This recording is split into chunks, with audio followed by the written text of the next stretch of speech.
5 बेटियों के साथ अमेरिका के रोड आइलैंड के एक फार्म हाउस में रहने के लिए आ गए थे। पर शायद यही उनकी सबसे बड़ी गलती थी। उस फार्म हाउस को 1736 में बनाया गया था और वो 200 एकड़ में फैला हुआ था। रॉजर ने 10 साल के लिए उस घर की लीज कराई थी, लेकिन वहां जाते ही उन्हें उस घर में अजीबोगरीब चीजें महसूस होने लगी। उनकी बेटियों के खिलौने अपने आप एक जगह से दूसरी जगह पर चले जाते थे।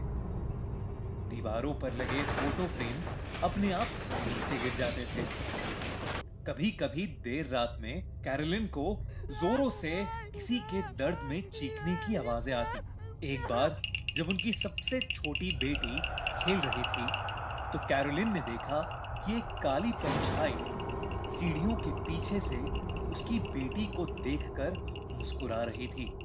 उसकी गर्दन एक तरफ से इस तरह से मुड़ी हुई थी जैसे उसे मरोड़कर तोड़ दिया गया हो। उस परछाई की आंखें एकदम खुली हुई थी और उसके चेहरे पर एक बड़ी सी मुस्कान थी,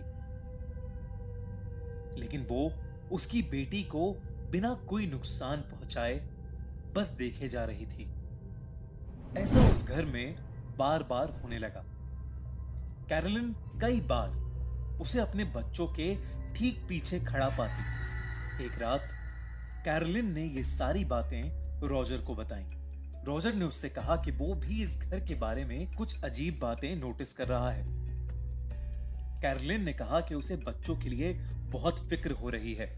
उन्होंने डिसाइड किया कि वो बच्चों को कुछ दिन के लिए घर से दूर भेज देंगे, लेकिन तभी उनका बेड जोर जोर से हिलने लगा।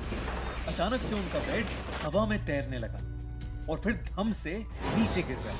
वो लोग बहुत ज्यादा घबरा गए। ऐसी भयानक एनर्जी उन्होंने उस घर में पहली बार महसूस की थी। घबराहट के मारे वो दोनों रात भर सो नहीं पाए। इसके बाद तो न जाने कैरोलिन पर क्या कहर ढाया कि उसकी हालत बद से बदतर होती चली गई। उसे हर वक्त ऐसा लगने लगा जैसे कोई उसे सुई चुभा रहा हो।